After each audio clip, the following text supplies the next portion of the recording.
देखिए भाई, आप आज आप लोगों को मिठाई बांटी जाएगी। बता दिया जाए, मिठाई आई है, पानी आ जाए भाई। तो पानी अभी ख़त्म हो गया तो मंगाया गया है, सूचना दे दी जाए आपको। मैं भी कई दिन से परेशान था, आपका कुछ ज़मीन जायदाद के चक्कर में परेशान था। और लगभग 50 लाख रुपए की ज़मीन आज रजिस्ट्री मैं करवाया हूँ।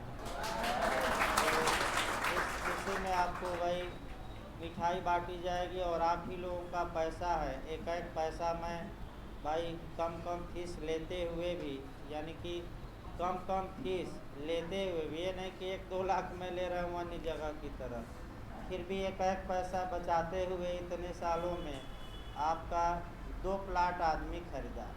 यानी कि एक आपका 30-40 लाख का है और ये आपका 50 लाख का खरीदा है।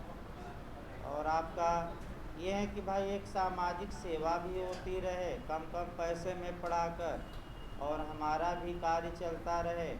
ये है कि ऑनलाइन ज़्यादा लोग एडमिशन लिए हैं, ऑफलाइन से बहुत ज़्यादा, तो उससे भी पैसा आ रहा है, इसमें शक नहीं है। और मिठाई भाई आ जाए, पानी वानी आ जाए, तो काजू की बर्फ़ी आई है, आपको बांटी जाएगी। हाँ भाई, रखा गया है, पानी के कारण नहीं बांट, तब तक अपना पढ़िए। इस कारण से आपका कई दिन डिस्टरबेंस भी रहा, यानी कि 3-4 दिन आपका क्लास बंद भी करना पड़ा, कागज़ पत्तर इत्यादि, बाउंड्री देख रेख करना, अब अकेले सब काम करना है, वो भी एक समस्या भाई थी। तो आज जाकर आदमी पूरी तरह निवृत्त हो गया है। अब आपका क्लास अच्छे से चलेगा और शेड्यूल सही हो जाएगा। मैंने सोमवार से आपका और अच्छे से आपका थोड़ा पढ़ने का भी समय कम मिलता था। ये सही बात है कि जो 10-15 दिन क्लास चला है, ज़्यादा आदमी पढ़कर नहीं पढ़ाया, लेकिन अब आपका पढ़कर थोड़ा पढ़ाएगा आदमी, क्योंकि अब समय भी मिला है। देखिए, आज आपका अपकृत्य में शुरू किया जाए। हेडिंग डाल लीजिए भाई, नोट्स में नहीं है, उसको अलग से लिखिए, जो पढ़ाया जाएगा नोट्स में नहीं है। लिखिए, पशुओं के लिए दायित्व। हेडिंग डाल लीजिए, एनिमल के लिए लाइबिलिटी। बिहार में आपका मेंस में तो नहीं, प्री में पूछा गया है, आईएएस में भी पूछा गया है, मॉडल हम बना देंगे। पशुओं के लिए, पशुओं के लिए दायित्व, यानी कि आपका एनिमल के लिए लाइबिलिटी। देखिए, अब एनिमल के लिए लाइबिलिटी का मतलब ये हुआ कि अगर किसी व्यक्ति का कोई पशु है, जानवर, जैसे शेर कोई व्यक्ति पाला है, कुत्ता पाला है, बकरी पाला है, बिल्ली पाला है इत्यादि, और अगर ये पशु किसी को नुकसान पहुंचाए, यानी कि आपका व्यक्तियों को नुकसान पहुंचाए, या दूसरे पशुओं को नुकसान पहुंचाए, या फसलों को नुकसान पहुंचाए, तो ऐसे पशु के मालिक का क्या दायित्व है, अर्थात क्या ऐसे पशु के मालिक से ऐसे पशु द्वारा किए गए नुकसान के लिए मुआवजा पाया जा सकता है कि नहीं। यही जो नियम है कि कब मुआवजा पाया जा सकता है और कब नहीं पाया जा सकता, इसी को हम पशुओं का दायित्व कहते हैं। बिहार जे में आपका 1-2 साल पहले का पेपर देखेंगे तब आपका पशुओं के लिए दायित्व कैसा होता है ये पूछा गया है। आईएएस में जो क्वेश्चन बना है मेंस में, लॉ वाले पेपर में, वह अपकृत विधि से उठाकर बना है और आपका समस्या दिया है। मैंने कोटेशन ये दिया था कि अगर कुत्ता एक बार काट ले तो क्षम्य है, लेकिन शेर एक बार काट ले तो क्षम्य नहीं है। इस कथन की व्याख्या करिए तो कुत्ता पर भी आया जाएगा और शेर पर भी। ये भी आपका आगे मैंने कुत्ता भी देखा जाएगा, और कुत्ता कुत्ता कुत्ता कई जगह से कोरिलेट किया जाएगा, और शेर भी देखा जाएगा। लेकिन सबसे पहले सामान्य नियम देखा जाता है और पशुओं के बारे में जितने नियम कायदे हैं एक जगह एकत्र किया जाता है, तब लास्ट में हम आपका अपकृत में बताएंगे। लेकिन कंसेप्ट एक लाइन क्लियर रखिए, वह कंसेप्ट ये है कि पशुओं को कानून दो भागों में बांटता है। एक पशु ऐसे हैं जो खतरनाक या डेंजरस कैटेगरी में रखे गए हैं और एक कैटेगरी ऐसी है जो खतरनाक नहीं है। तो अगर खतरनाक कैटेगरी का पशु है तो मालिक चाहे उपेक्षा बरता हो या न बरता हो, लापरवाही बरता हो या न बरता हो, पशु द्वारा किए गए नुकसान के लिए मालिक जिम्मेदार होगा। और यही बिहार अटैक करता है, इसको कहते हैं कठोर दायित्व। यानी कि पशुओं के अपकृत के लिए कब कठोर दायित्व उत्पन्न होगा। कठोर दायित्व का मतलब ये हुआ कि चाहे मालिक ने उपेक्षा बरती हो या न बरती हो, मालिक मुआवजा देने के लिए बाध्य होगा। और एक ऐसे पशु होते हैं जिन्हें खतरनाक श्रेणी में नहीं रखा जाता, तो ऐसे पशुओं द्वारा किए गए नुकसान के लिए मालिक तभी जिम्मेदार होगा जब ये साबित किया जाए कि मालिक ने पशु के प्रति लापरवाही या उपेक्षा बरती थी। याद रखिए, क्या रखिए पानी अभी रख दीजिए, थोड़ा डिब्बा धुलना पड़ेगा। वैसे उसमें डालिए ना, वैसे एक बोतल और रख दीजिए।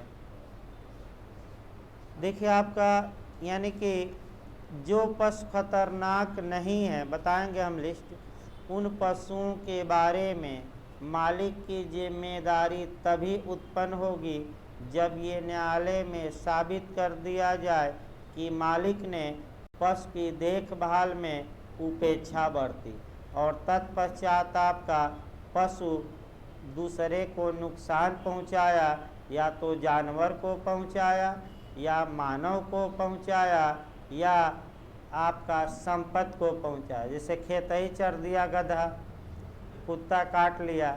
तो देखिए, जहाँ तक कुत्ता और शेर, पहला वाक्य देखा जो IAS में बना था, कुत्ता काट ले तो क्षम्य है और शेर एक बार काट ले तो क्षम्य नहीं है। क्यों?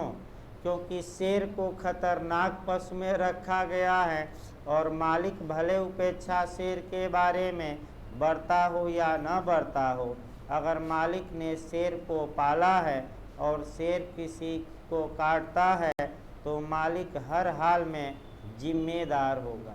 तो एक ऐसा दायित्व हो गया कठोर, यही याद करना है बिहार के लिए जो आगे वैकेंसी आएगी। कुत्ता को खतरनाक पशु की श्रेणी में नहीं रखा गया है, ये भी याद रखना है। इसलिए कुत्ता आपका कह सकते हैं कि एक बार किसी को काटता है तो उसके लिए मालिक से मुआवजा नहीं वसूला जा सकता। और इसका उत्तम उदाहरण भारतीय साक्ष्य अधिनियम यानी कि इंडियन एविडेंस एक्ट 1872 की धारा 14 में मिलता है। सबसे अच्छा उदाहरण मैं बता रहा हूँ। ए का एक कुत्ता था, बी को काटा, बी मुआवजा नहीं पा सकता। लेकिन वही कुत्ता, भाई दूसरा नहीं, वही कुत्ता सी को भी काटा और वही कुत्ता डी को भी काटा और डी ने मालिक के खिलाफ मुआवजा की मांग की है, तो डी ये दिखा सकता है कि वही कुत्ता पहले बी को काटा था, इसके बाद सी को काटा, अब मुझे काटा है, अर्थात कुत्ते का मालिक इस कुत्ते के प्रति क्या था? उपेक्षावान। अतः मुझे मुआवजा दिलवाया जाए। तो बताइए, एक बार कुत्ता काटा तो मुआवजा मिला कि दो तीन बार काटा? और दूसरे लोगों को या उसी लोग को, और आपका सतर्क रहना है, एक बार काटने पर नहीं मुआवजा मिलेगा। लेकिन शेर एक बार काट ले, यानी कि कुत्ता के बारे में जो नियम है वह कठोर दायित्व के अंतर्गत नहीं आता। वैसे आना चाहिए, लेकिन अब क्या किया जाए, नहीं आता तो उसके लिए क्या किया जाए, क्योंकि कुत्ता भी तो खतरनाक पशु है, लेकिन कानून नहीं मानता। अब पशुओं के बारे में जहाँ जहाँ कानून में प्रावधान है पहले उसको देखा जाए। वैसे जो टाट में मुख्य रूप से पढ़ना था वो हो गया, इतना ही पढ़ना था।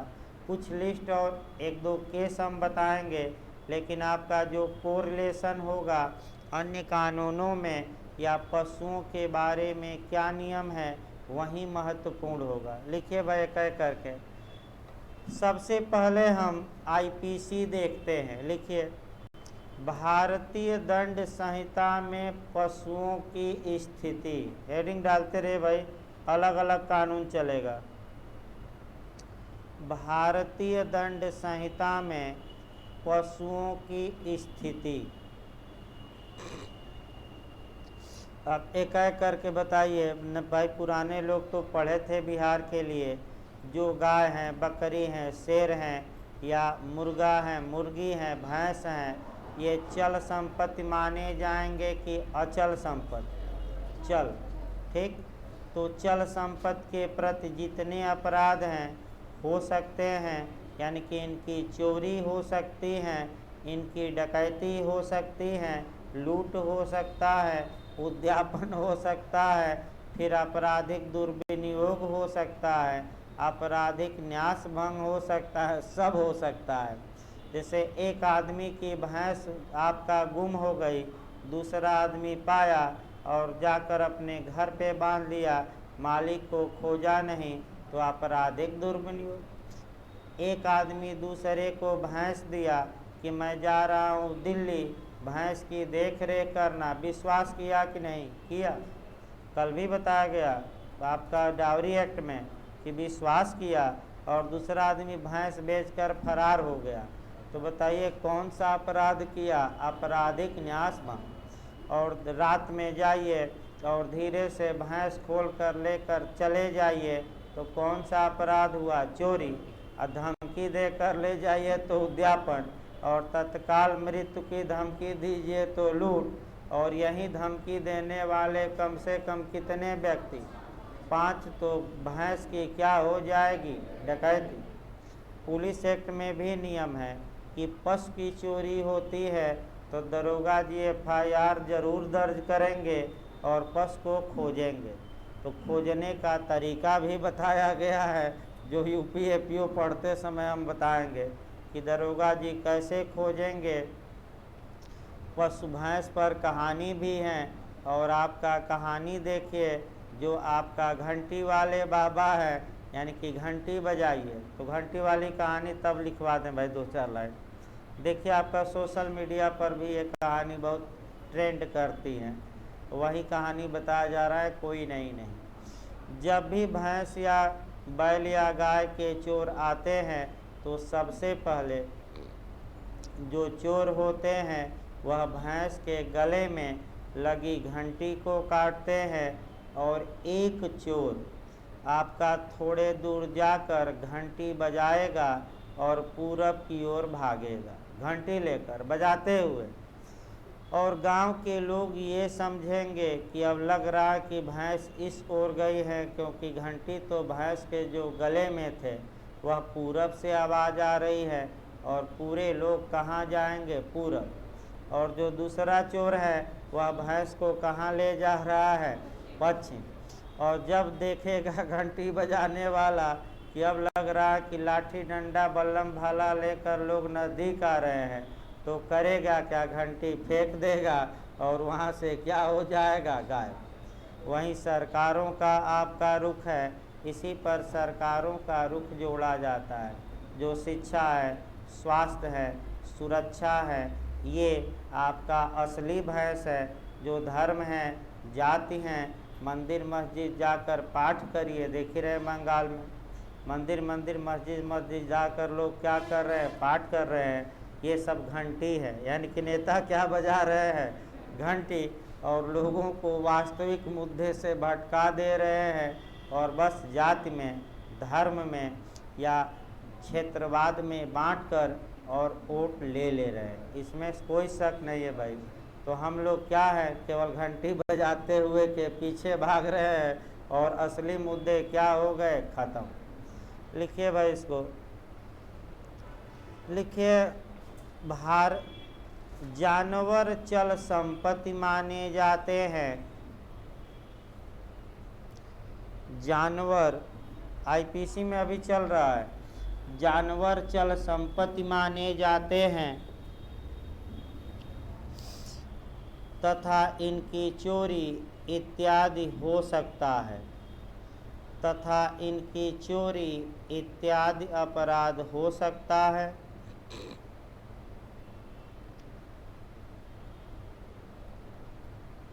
अब दूसरा देखिए, अभी आपका जानवर पर आईपीसी में ही अभी रहा जाए। आईपीसी में जो पूछा जाता है कि अगर किसी कुत्ते को या घोड़े को या किसी जानवर को विकलांग किया जाता है, माने पैर और क्या किया जाता है, तोड़ दिया जाता है, आँख फोड़ दिया जाए, या घोड़े या जानवर को, जो भी हो जानवर, मार दिया जाता है, तो कौन सा अपराध होगा, मर्डर होगा कि नहीं, बताइए तो। चलिए सही तो बताए, मर्डर होगा कि नहीं। मर्डर जानवर का नहीं होता भाई, पशु पक्षी का, मानव का होता है। तो रिष्टि होगा। रिष्टि मतलब मिसचीफ, मिसचीफ मतलब हानि, हानि माने नुकसान। लिखिए, जानवरों को विकलांग बनाना या जानवरों को विकलांग बनाना या उनकी मृत्यु कारित करना, या उनकी मृत्यु कारित करना रिष्टि यानी कि मिसचीफ कहा जाता है। मिसचीफ ना आए तो दोष समझिएगा, दोष, नुकसान। मिसचीफ या हिंदी में, शुद्ध हिंदी में रिष्टि कहा जाता है। रिष्टि भाई देखिए ऐसे लिखा जाता है, रिष्टि। रिष्टि या न आए तो लिख लीजिए दोष या नुकसान। इसके लिए धारा लिख लीजिए 429, 430 इत्यादि। आईपीसी की धारा ऐड करिए, जानवर के लिए है स्पेशल। 429 आईपीसी की धारा है, 429, 430 इत्यादि। दो धाराएं पढ़िएगा मुख्य रूप से, 429, 430 दो धारा पढ़िए। ये तो आपका भारतीय दंड संहिता में जानवरों की स्थिति बताई गई। अब जानवरों की स्थिति जूरिस्प्रूडेंस में देखना है, विधि शास्त्र में। विधि शास्त्र में ये देखना है कि क्या कोई जानवर अपने नाम से मुकदमा ला सकता है कि नहीं, या किसी जानवर के खिलाफ उसके नाम से मुकदमा लाया जा सकता है कि नहीं। तो बताइए, क्या जानवर कभी सुने कि अपने नाम से मुकदमा लाया और जानवर के खिलाफ आप मुकदमा लाए, सुने हैं? नहीं। लेकिन इसका थोड़ा इतिहास बता दे भाई। प्राचीन काल में ये माना जाता था कि जानवर भी विधिक व्यक्ति हैं। विधिक व्यक्ति का मतलब हुआ लीगल पर्सनालिटी रखता है, अर्थात जानवर अपने नाम से मुकदमा लाते थे और जानवरों के खिलाफ भी उनके नाम के विरुद्ध मुकदमा लाया जाता था। अभी भी फिल्में देखी हैं, फिल्में देखेंगे तो जानवर क्या करते हैं, उसमें बोलते हैं। जैसे कि आपका मोगली पर फिल्म बनी है, काफ़ी प्रसिद्ध रही। तो प्राचीन काल में जानवर क्या करते थे बोलते थे। आज भी बोलते हैं, लेकिन हमारी भाषा में नहीं, अपनी भाषा में बोलते हैं। ये नहीं कि मौन रहते हैं, बोलते हैं आज भी।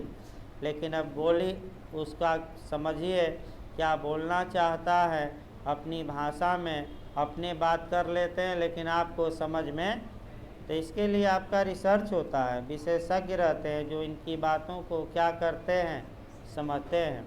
और भी अमेरिका का आया भाई मामला। अमेरिका में एक स्त्री की हत्या मने व्यक्ति की हत्या हुई थी। तोता गवाह था। तोता न्यायालय में आया, गवाही दिया और तोते के गवाह के आधार पर गवाही के सजा दी गई। पेपर में भी निकला था अमेरिका में। तो आखिर वर्तमान समय में क्या जानवर अपने नाम से मुकदमा करते हैं कि नहीं? तो नहीं करते। यानी कि जानवरों को विधिक व्यक्तित्व प्राप्त नहीं है। एक लाइन लिख लीजिए, जानवरों को एरो बनाकर लिखिएगा अलग से। जानवरों को विधिक व्यक्तित्व प्राप्त नहीं है,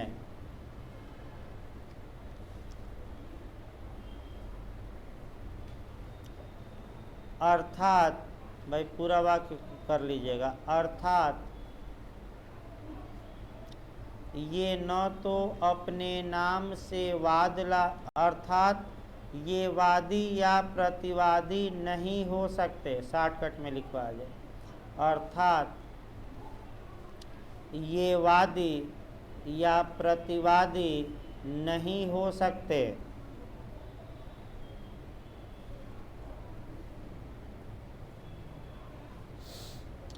अब आइए आपका अगला देखा जाए, अगर जानवर खतरनाक हो गया है तब क्या होगा। जैसे कि आपका खतरनाक का मतलब ये हुआ कि कोई जानवर जंगल से निकल आया, या हाथी पागल हो गया, शेर ही पागल हो गया, और लोगों को कह सकते हैं कि काटने लगा, दबोचने लगा। तो कई जगह सुने होंगे पश्चिमी उत्तर प्रदेश बस्ती उस्ती में कि शेर या चीता जंगल से बाहर आया, कई लोगों पर हमला करके आपका मृत्यु तक कारित कर दिया। तो बताइए, हाथी पगला जाए, हाथी सनक जाए, या आपका कह सकते हैं कि अगर शेर या भालू या आपका चीता लोगों पर हमला करने लगे, खतरनाक हो जाए, तो क्या किया जाएगा। ऐसी दशा में उपाय हैं, और उपाय सीआरपीसी में है। सीआरपीसी की धारा 133 यानी कि दंड प्रक्रिया संहिता की धारा 133 में ऐसे जानवर को नष्ट करने का आदेश दिया जाएगा। क्या किया जाएगा?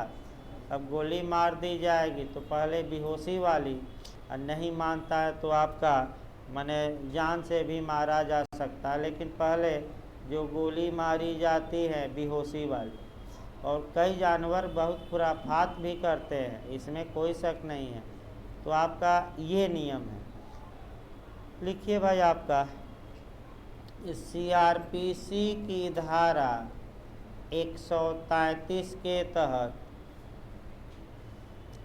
अगर किसी जानवर से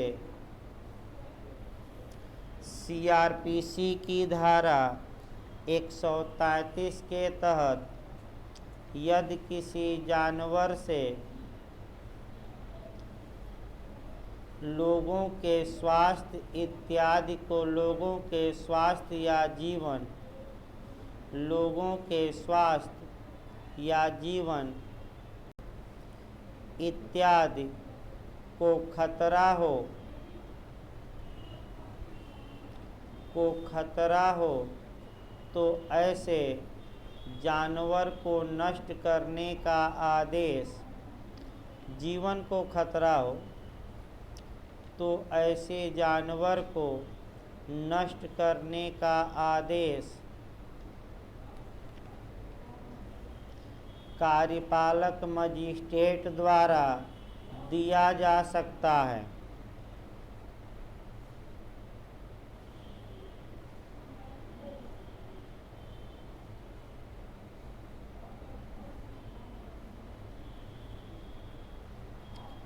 अब आइए, अभी सीआरपीसी में ही रही है। क्या जानवरों को कुर्क या जब्त किया जा सकता है कि नहीं? निश्चित रूप से किया जा सकता है। और सीआरपीसी की धारा 83 लिखिए, सीआरपीसी की धारा 83 के तहत 83 है भाई। सीआरपीसी की धारा 83 के तहत जानवरों को या जीवधन कहा जाता है। जीवधन को या जानवरों को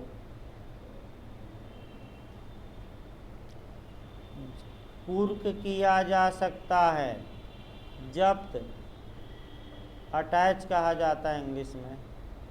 जानवरों को कुर्क किया जा सकता है। देखिए एक उदाहरण इस पर बताते हैं भाई, कई लोग नए हैं, पता ना भाई समझ में आए ना आए। एक उदाहरण मान लीजिए, एक अभियुक्त था और अपराध करके फरार हो गया, माने पकड़ में नहीं आ रहा है, तो ए के खिलाफ न्यायालय गिरफ्तारी का क्या जारी किया? वारंट, यानी कि अधिपत्र। अधिपत्र हिंदी में कहा जाता है। वारंट पर भी ए गिरफ्तार नहीं हो रहा है तो फरारी की घोषणा होगी। तो फरारी की घोषणा किस धारा में? CRPC 82 कि ये घोषणा होगी कि ए क्या हो गया है? फरार। सुने भगोड़ा, सुने कि नहीं कभी नए लोग? भगोड़ा किस धारा में घोषित किया जाता है? CRPC 82। और भगोड़ा हो गया, अभी आ नहीं रहा है, तो ए की जो चल और अचल संपत्ति होगी सब जब्त की जाएगी। और उसमें अगर ए का भैंस, गाय, बकरी, मुर्गा, मुर्गी भी होगा, गधा, घोड़ा, वो सारे जानवर भी जब्त किए जाएंगे। तो अब आपके दिमाग में उठना चाहिए कि न्यायालय के आदेश से पुलिस ने जब्त कर लिया, तो जब्त करके पुलिस क्या करेगी? थाने में ले जाकर कितना दिन भूसा और खरी खिलाएगी? तो आपका जानवर है जीवधन, तो तत्काल बेचने का आदेश होगा कोर्ट से, और तत्काल मुर्रा भैंस और गाय भैंस को क्या किया जाएगा? बेचा जाएगा। देखिए उसमें नुकसान क्या होता है। एक ही भैंस 1 लाख की है और जब नीलाम होगी तो 10,000 में। फरार रहो कितने में? 10,000। अब 90,000 गया बेचारे का, हाजिर हो जाता तो बच जाता। तो ये होता है आपका। तो कौन सी धारा में गाय, बैल, भैंस या जानवर की कुर्की होगी? 83। और बेचने का आदेश दिया जाएगा 459, अलग धारा है। ये कुर्की की धारा लिख लीजिए। CRPC की धारा 459 बहुत महत्वपूर्ण चल रहा है। एक पॉइंट जहाँ जहाँ पशु के बारे में प्रावधान है।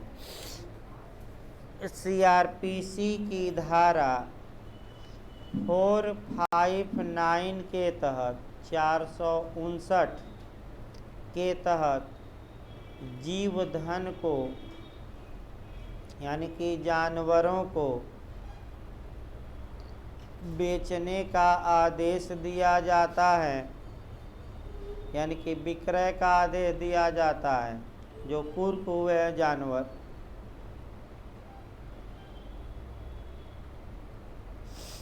अब आइए थोड़ा सलमान खान का देख लिया जाए भाई, तब तो सही रहेगा ना। वो भी जानवर मारे थे, तो बताइए क्या मारे थे? हाँ भाई, कम से कम कौन कैसा हिरन? तो क्यों मारे थे? तो हिरन से पूछे कि भाई, अपना वाक्य बताया जा रहा है भाई। हिरन से पूछे कि तुमने घास क्यों खाई, मैंने स्पार्क की। तो हिरन ने कहा कि मेरा अधिकार है, मैं खाऊंगा। तो मार दिए, और मार दिए तो सज़ा भी पाए। वो अलग बात है कि अपील में लंबित है मामला।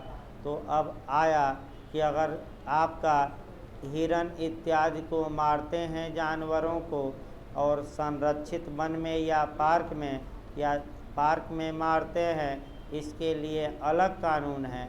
वन्य जीव संरक्षण अधिनियम 1972। लिखिए, वन्य जीव संरक्षण अधिनियम 1972 वन्य जीव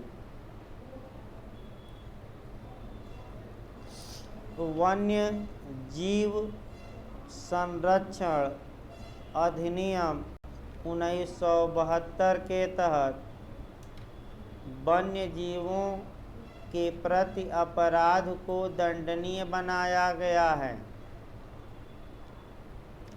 के तहत वन्य जीवों के प्रति अपराध को दंडनीय बनाया गया है।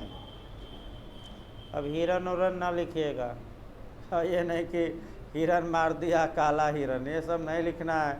बस एक लाइन जानना है कि इस कानून के तहत ही सलमान खान को क्या दी गई थी, वैसे कैसे सजा है। अगला लिखिए भाई। अब आइए, अगर कोई जानवर किसी के अहाते में या खेत में घुस जाता है तो वह अतिचार होगा, तो उस जानवर का मालिक जिम्मेदार होगा कि नहीं होगा।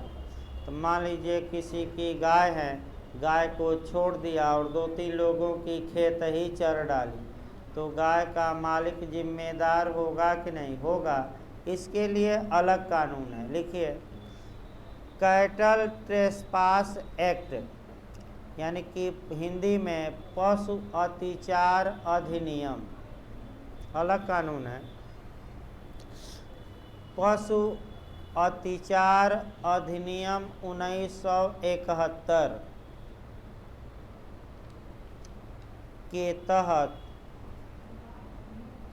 भाई कैटल ट्रेसपास एक्ट 1871 लिखे, 71 लिखे हैं ना, 1800 भाई, 1900 नहीं, वो गलत हो गया। 1871 अंग्रेजों द्वारा बनाया गया है।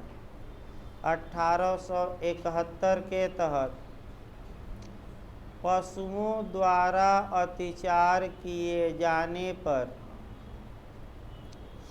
पशुओं द्वारा अत्याचार किए जाने पर पशु का मालिक जिम्मेदार होगा। भाई दंड नहीं, मुआवजा वसूला जाएगा। पशु का मालिक जिम्मेदार होगा।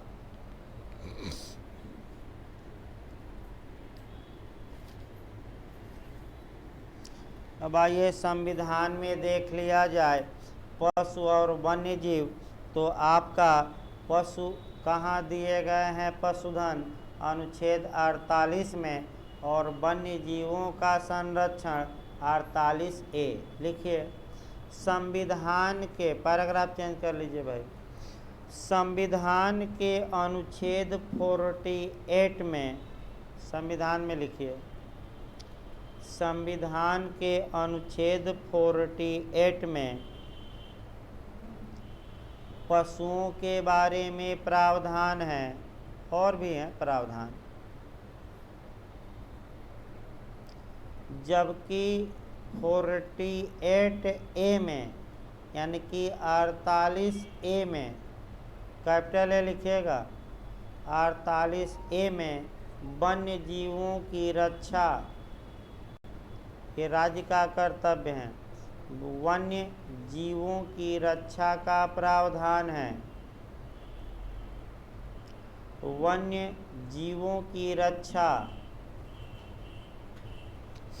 अगला लिखिए भाई आपका, इसके बाद आपका पशुओं का विक्रय होता है तो कौन सा कानून लागू होगा। तो बताइए, अगर पशु का क्रय विक्रय करना है तो कौन सा कानून लागू होगा। दान में नहीं पूछ रहा हूँ, विनिमय नहीं, भाई विक्रय या सेल पूछा जा रहा है। देखिए मैं बता दूँ, 2 कानून हैं। एक संपत्ति अंतरण अधिनियम 1882 और एक माल विक्रय अधिनियम 1930। तो संपत्ति अंतरण अधिनियम में धारा 54 से लेकर 57 तक में केवल अचल संपत्ति का विक्रय है, और पशु तो चल संपत्ति में आएंगे, तो इनका विक्रय कहाँ से गवर्न होगा, टीपीए से न करा दीजिएगा। एक अलग कानून बना है, कौन सा, सेल ऑफ गुड्स एक्ट, जो बिहार में भी है। माल विक्रय अधिनियम 1930। लिखिए, पशुओं का क्रय तथा विक्रय, पशुओं का क्रय तथा विक्रय के बारे में कानून,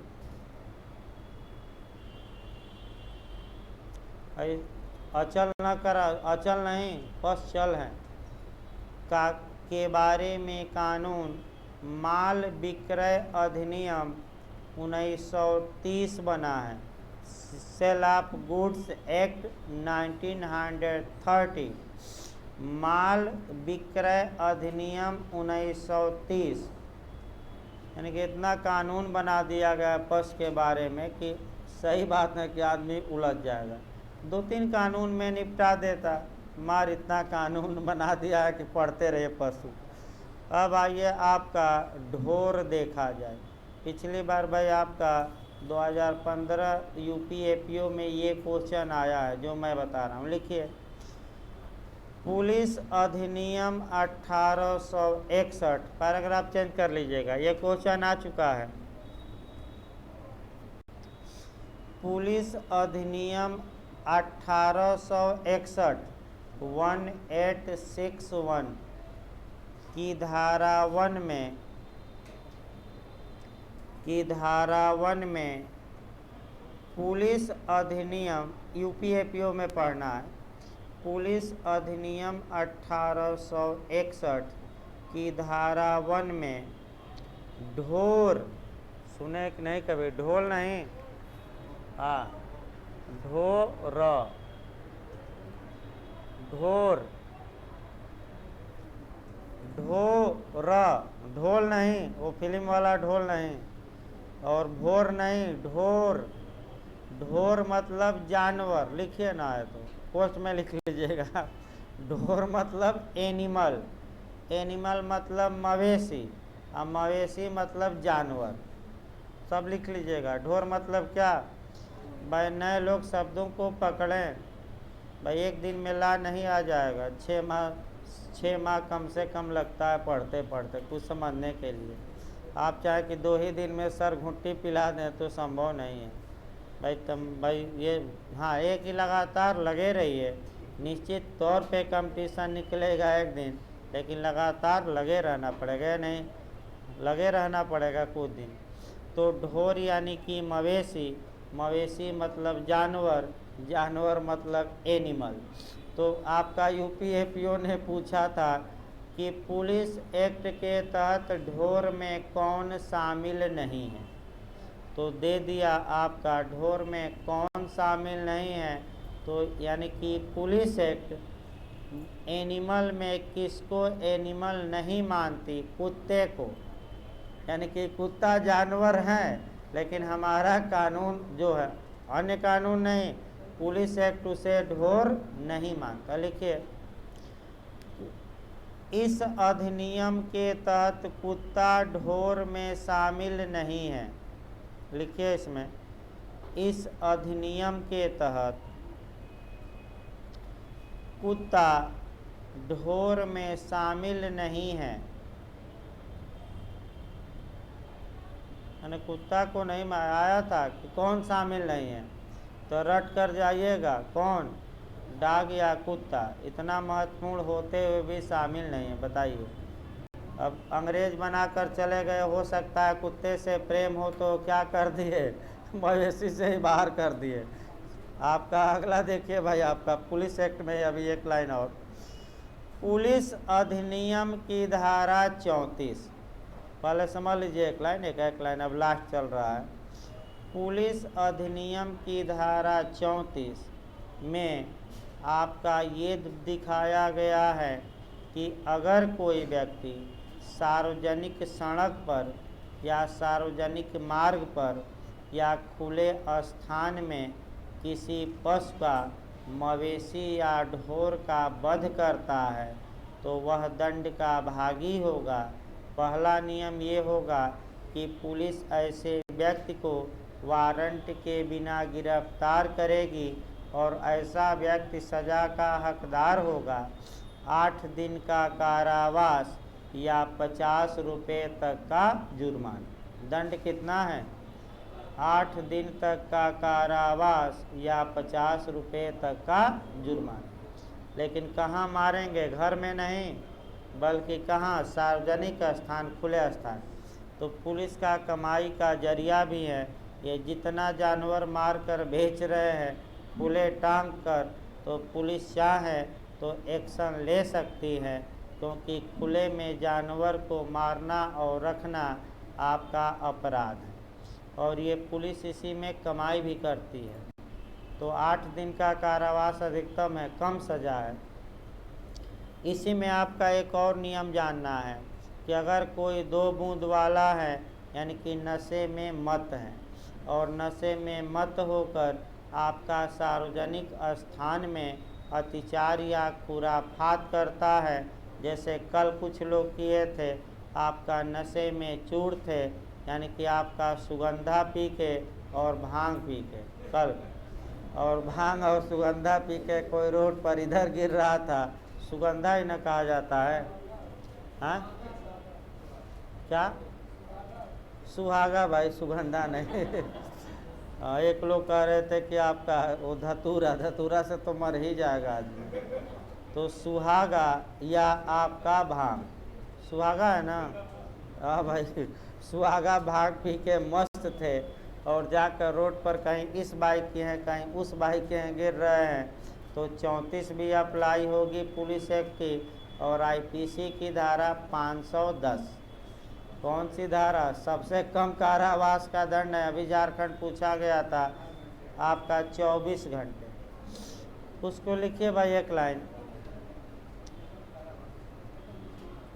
आपका 24 घंटे का कारावास है। 510 आईपीसी सबसे कम कारावास। अभी झारखंड में पूछा भी गया था कि आईपीसी में सबसे कम कारावास का दंड किस धारा में है, तो 510 में। यही शराबियों के लिए है, लेकिन ये धारा न लगाकर 34 लगा दी जाती है, क्योंकि इसमें अधिकतम सज़ा 8 दिन और जुर्माना 50। भाई इसलिए आपका याद रखिएगा, 34 ज़्यादा लगती है, आईपीसी कम लगती है, क्योंकि वो तो 24 घंटा ऐसे ही बीत जाएगा। लिखिए भाई इसको, आपका लिखिए, कोरिलेशन समाप्त हो। लिखिए, पुलिस अधिनियम की धारा 34 के तहत, एक लाइन बस लिखना है लास्ट में। पुलिस अधिनियम की धारा 34 के तहत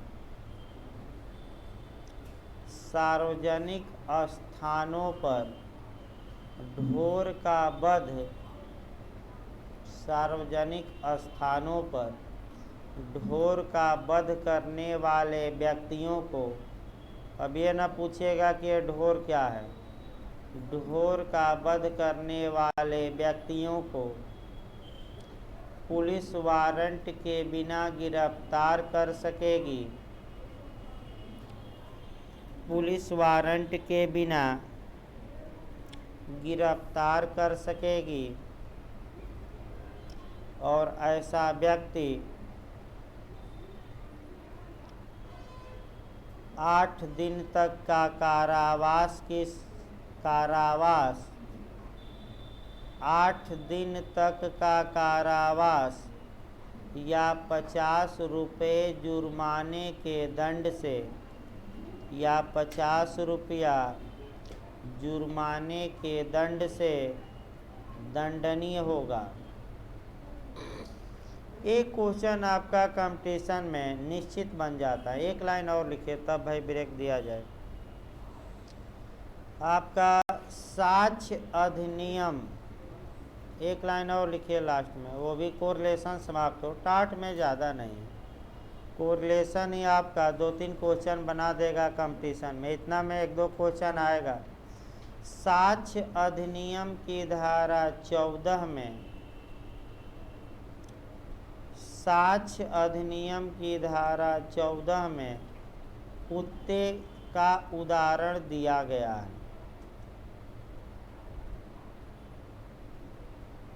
कुत्ते का उदाहरण अभी बताया गया उदाहरण, एक बार कुत्ता काटे तो क्षम, और 2-3 बार काट दे तो अक्षम।